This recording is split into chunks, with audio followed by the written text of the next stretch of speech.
دونوں فریقوں یعنی کافر و مومن کی مثال ایسی ہے جیسے ایک اندھا بہرا ہو اور ایک دیکھتا سنتا. بھلا دونوں کا حال یکساں ہو سکتا ہے؟ پھر تم سوچتے کیوں نہیں؟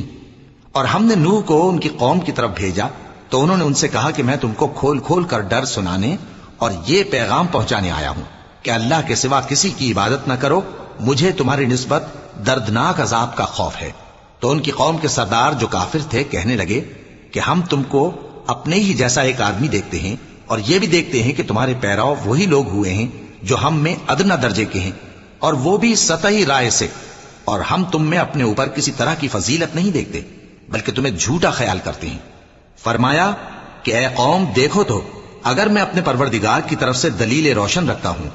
اور اس نے مجھے اپنے ہاں سے رحمت بخشی ہو جس کی حقیقت تم سے پوشیدہ ہو گئی ہے، تو کیا ہم اس کے لیے تمہیں مجبور کر سکتے ہیں جبکہ تم اس سے ناخوش ہو؟ اور اے قوم میں